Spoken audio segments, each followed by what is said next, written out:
Ladies and gentleman, आज हम बात करेंगे सबकॉन्शियस री इम्प्रिंटिंग की।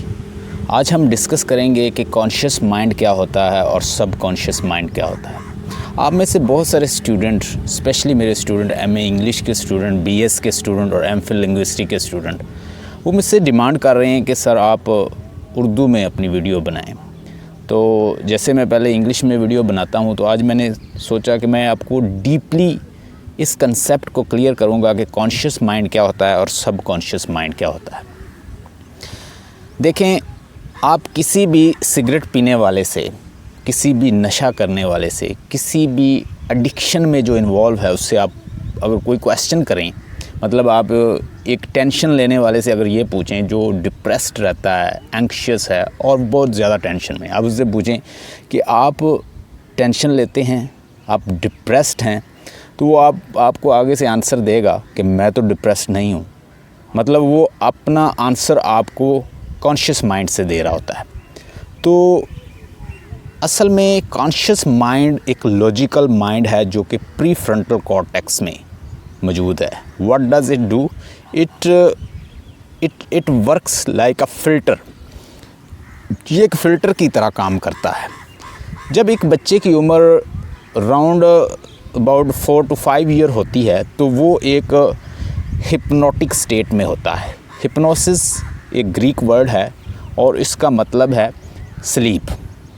मतलब उसमें आपका कॉन्शियस माइंड डेवलप नहीं हुआ। जो बात आपको लोग बताएंगे, सोसाइटी, कल्चर, मस्जिद, priest, your churches, your scholar, you will accept and you will live according to it. हम में से मोस्टली लोग जो हैं वो प्रोग्राम्ड ऑटो पायलट लाइफ गुजारते हैं। हम ऑलरेडी प्रोग्राम्ड हैं और उस प्रोग्राम्ड लाइफ के अकॉर्डिंग हम जी रहे हैं। हमारे पास एक कॉन्शियस माइंड है और एक सबकॉन्शियस माइंड है। कॉन्शियस माइंड एक लॉजिकल माइंड है। आप मुझसे बात कर रहे हैं, मैं आपसे बात कर रहा हूँ, मुझे सुन रहे हैं। You are listening to me through your conscious mind. अगर मैं अभी आपसे कहूँ कि आप आंखें बंद करें और अपने घर के, आपके घर के अंदर किस तरह के लोग हैं, उनके फेसेस, आपकी फ्रिज कहाँ पड़ी है, आपका दूसरा सामान, बिल्डिंग, कमरे, रूम्स, उनका structure, bedroom, everything, even faces of your parents and children, kids, everything you can see.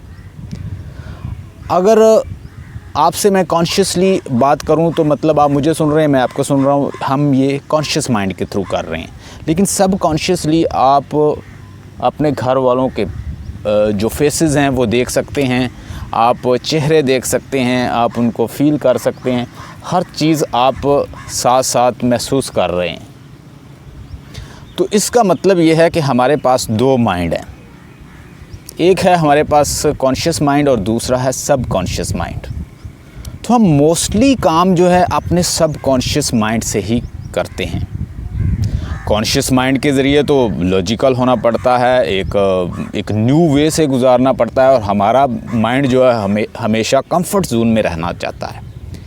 इसीलिए जो भी न्यू चीज़ें होती हैं, अगर मैं दूसरी मिसाल दूं तो मैं इस तरह दूंगा कि आप बाइसिकल सीख रहे हैं, आप गाड़ी सीख रहे हैं, आप कार को ड्राइव करना सीख रहे हैं किसी से। तो जब आप मतलब उसको सीख रहे होते हैं तो आप कॉन्शियस माइंड से सीखते हैं।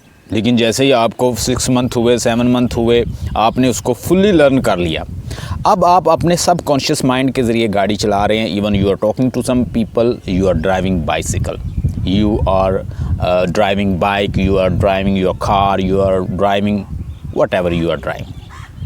पहले आप कॉन्शियस माइंड के ज़रिए उसे ड्राइव करते थे और उसे चलाने की कोशिश कर रहे थे, लेकिन with the passage of time आप कहते हैं यार मुझे पता ही नहीं चला, ब्रेक लग जाती है, मुझे पता ही नहीं चलता, मैं उसको टर्न कर लेता हूँ, मुझे पता नहीं चलता मैं किस तरह पब्लिक में चला लेता हूँ। लेकिन एक वक्त था कि आप पब्लिक में जाने से डरते थे और बड़े कॉन्शियसली उसको ड्राइव करते थे। That was through conscious mind. या दूसरी एक और मिसाल देता हूँ।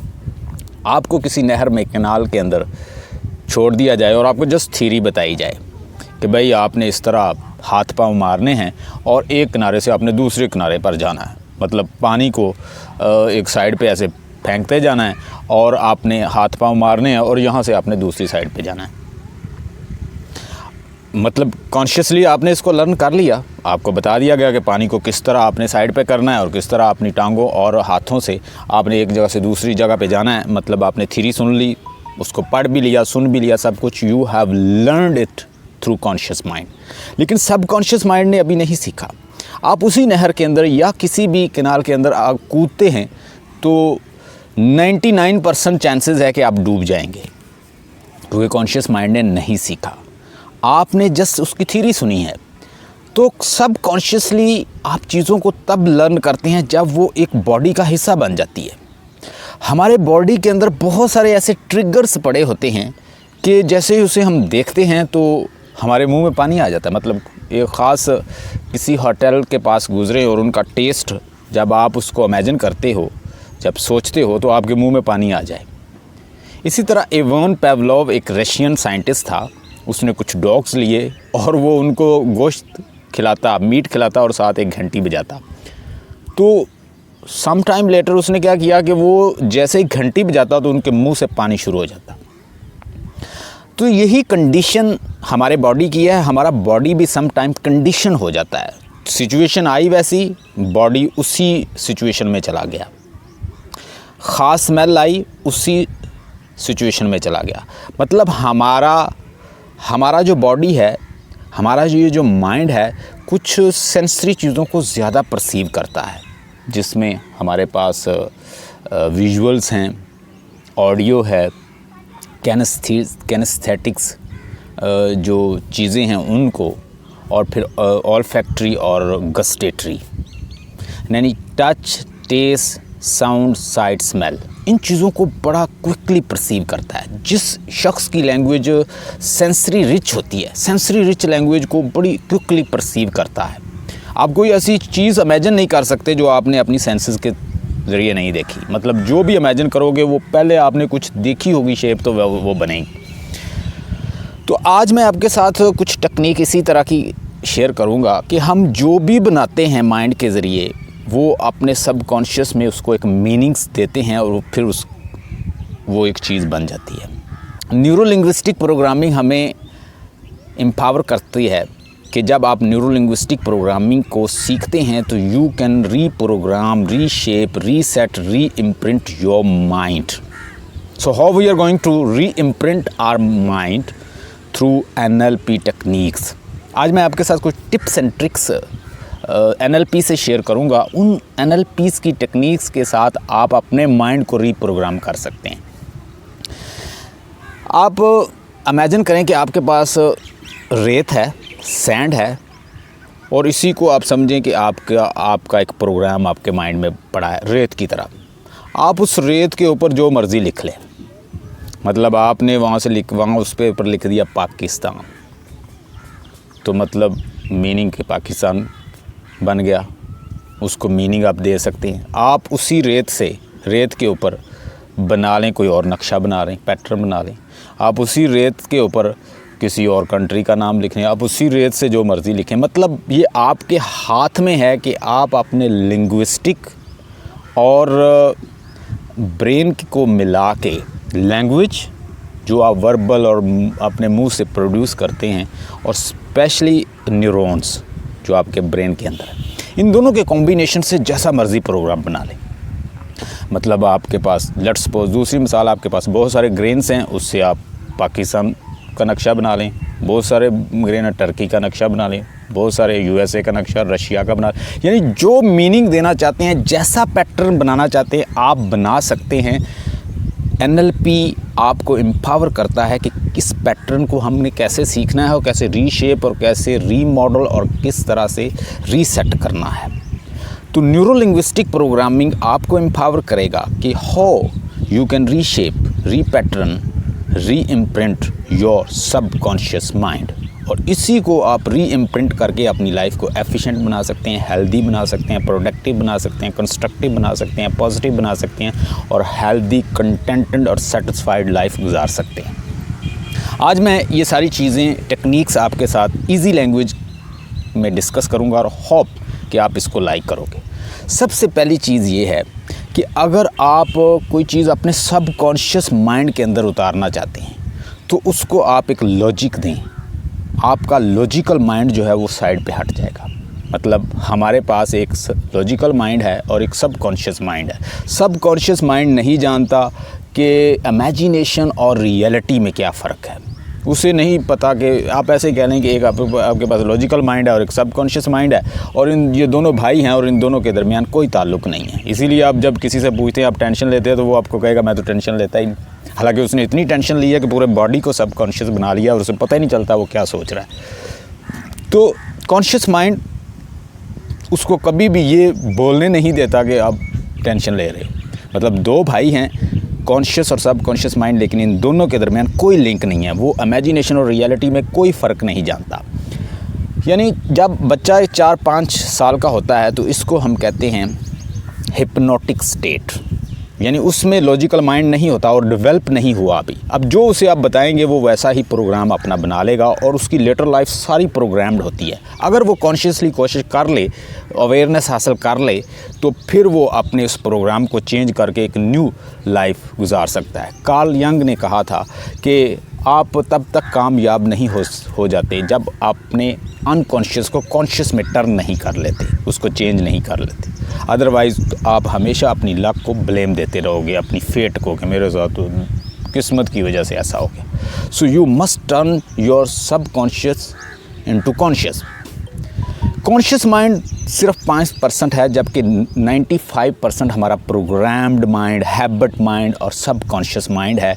और इसीलिए उसके साथ फाइट करना, उसे चेंज करना, उसे मोल्ड करना मुश्किल होता है, इम्पॉसिबल लगता है, लेकिन वो पॉसिबल है। अगर आप कॉन्शियसली अवेयरनेस हासिल करें, रीप्रोग्राम करने की कोशिश करें तो आप कर सकते हैं। कुछ टेक्निक्स हैं, हम आपके साथ शेयर करेंगे और आपने इनको अप्लाई करना है। यानी 4 से 5 साल का जब बच्चा है तो वो एक हिप्नोसिस स्टेट में होता है, हिप्नोटिक स्टेट में होता है। हिप्नोसिस का मतलब होता है, ग्रीक वर्ड है, इसका मतलब होता है स्लीप। मतलब आप जो उसे बताते जाएंगे वो उसका माइंड जो है वो प्रोग्राम्ड हो जाएगा। ये 4 to 5 ईयर एज होती है। इसमें हमारा कॉन्शियस माइंड नहीं होता। दूसरा हमारे पास मॉर्निंग टाइम। मॉर्निंग टाइम ऐसा टाइम है कि आप उसमें कोई बुक पढ़ते हैं, कोई चीज़ को याद करने की कोशिश करते हैं तो वो बहुत जल्दी होता है। वो क्यों होता है कि उस वक़्त आपका माइंड जो है अल्फ़ा स्टेट में होता है और ब्रेन वेव्स जो होती हैं वो बड़ी स्लो पोजीशन में होती हैं। आप कोई सजेशन दें, आप कोई अफर्मेशन करें, आप कोई बात को रिपीट करें या पढ़ने की कोशिश करें, याद करने की कोशिश करें, चीज़ें अपने सबकॉन्शियस में डालने की कोशिश करें तो बड़ी इजी से आप इजीली इसको डाल सकते हो।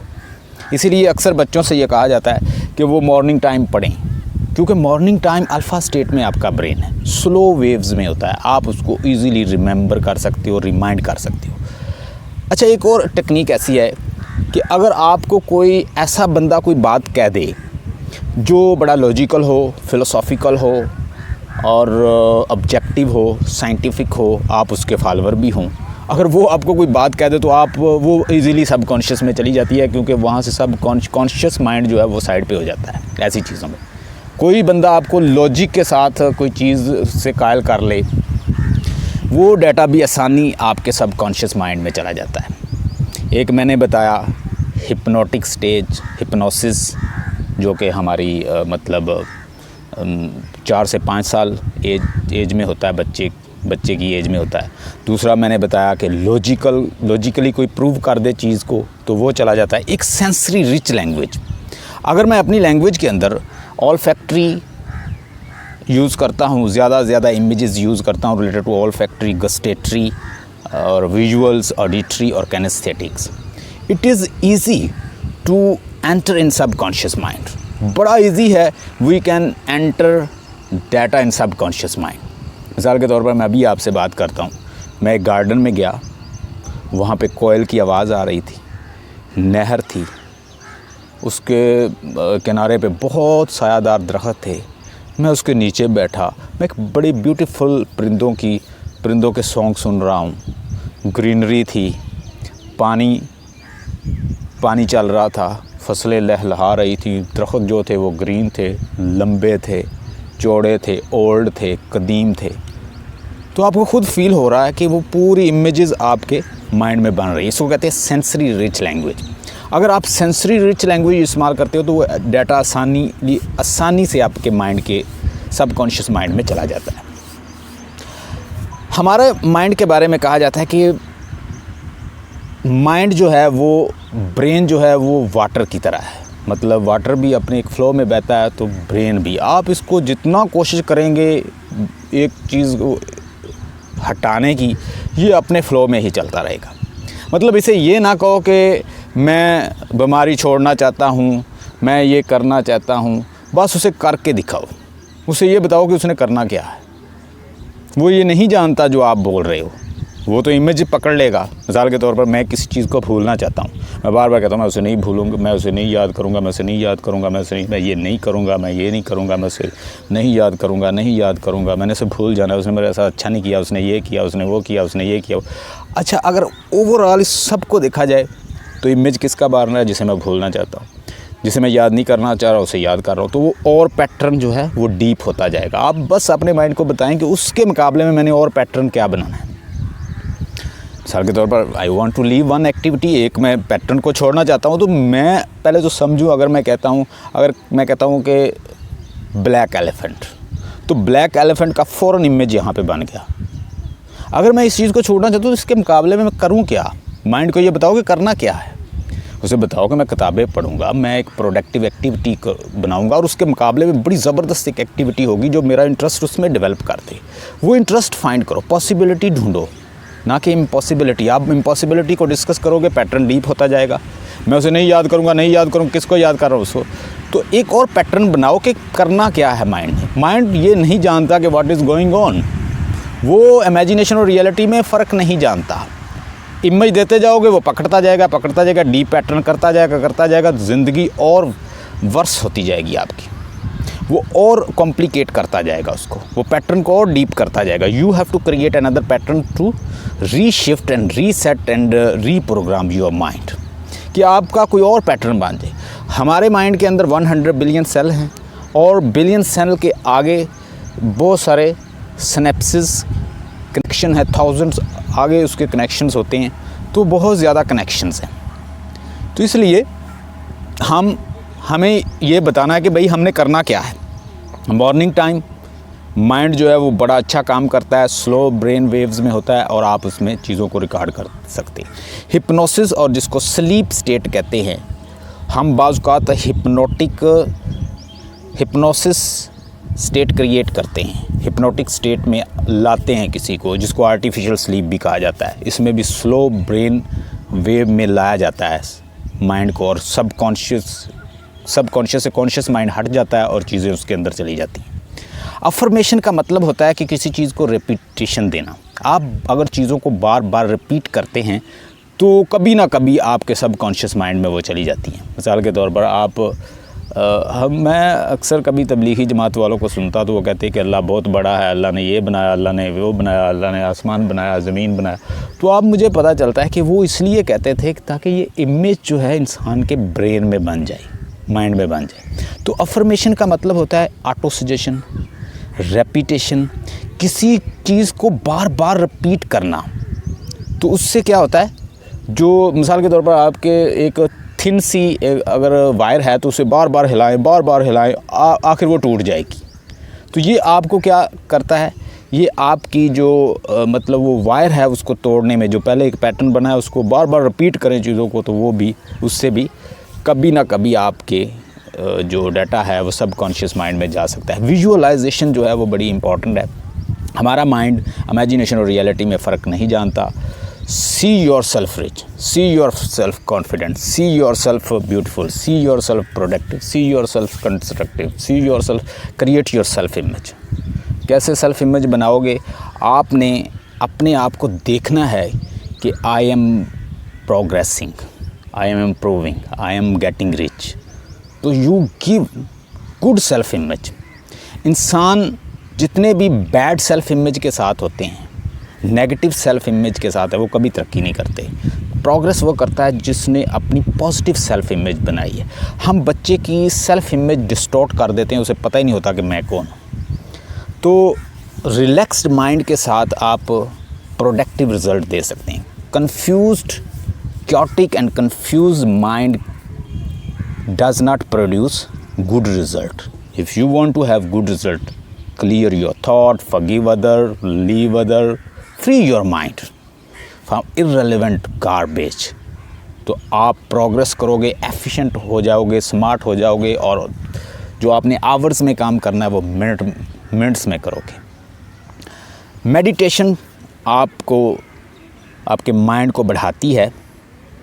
ये एक इसके ऊपर रिसर्च भी है और साइंटिस्ट ने इसके ऊपर एक्सपेरिमेंट भी किया है। जो मेडिटेशन करते हैं उनका जो कॉन्शियस माइंड है वो ज़्यादा फास्ट होता है और प्रीफ्रंटल कॉर्टेक्स में उन्होंने इसके में डिफरेंस देखा है ऐसे लोगों के जो मेडिटेशन करते हैं। तो इसमें इंसान अल्फ़ा स्टेट में आ जाता है और आसानी से मेडिटेशन के ज़रिए एक तो ब्रेन जो है वो प्रोग्रेस करता है, डेवलप होता है, स्ट्रॉन्ग होता है, मजबूत होता है। और मेडिटेशन में आप अल्फ़ा स्टेट में आते हैं और चीज़ें सबकॉन्शियस माइंड में चली जाती हैं। आसानी से चीज़ों को याद कर सकते हैं, भूल सकते हैं, निकाल सकते हैं और प्रेजेंट स्टेट में इंसान को ला सकते हैं अपने माइंड को। हमारा माइंड एक मंकी की तरह होता है, कभी वो फ्यूचर में जाता है, कभी past, future, past, future, past, future, past.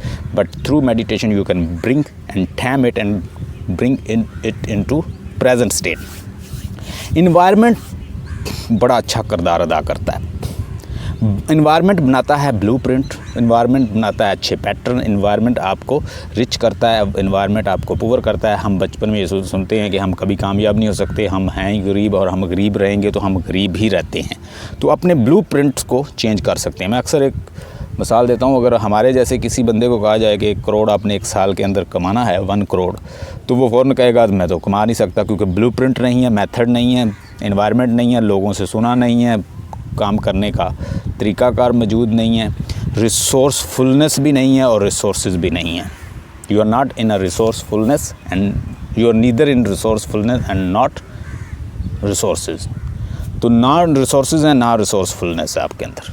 क्यों नहीं है? इन्वायरमेंट नहीं। इन्वायरमेंट बनाता है, इन्वायरमेंट डिस्टॉर्ट करता है। एक गर्म पानी को उठाएं, तपते सूरज की धूप से उठाएं और उसको फ्रिज में रखें, आप उसकी हालत देखिएगा। तो इस तरह इन्वायरमेंट आपको एनर्जी देता है, अच्छे पीपल देता है, आपको क्योस से निकालता है, आपको नॉइज़ से निकालता है। इसीलिए मॉर्निंग टाइम इतना नॉइज़ नहीं होता, इन्वायरमेंट ठीक होता है तो हमें चीज़ें भी याद होती हैं और हमारा माइंड भी रिलैक्स्ड होता है। तो जिस तरह का इन्वायरमेंट वैसा इंसान की स्टेट हो जाती है। तो ये कुछ चीज़ें हैं जो मैंने आपके साथ डिस्कस की। एक मॉर्निंग टाइम और उस पर हिप्नोसिस स्टेट, उसके बाद affirmations, visualisations, meditations, environment. These all things put together, they can change your subconscious mind, they can re-imprint your subconscious mind.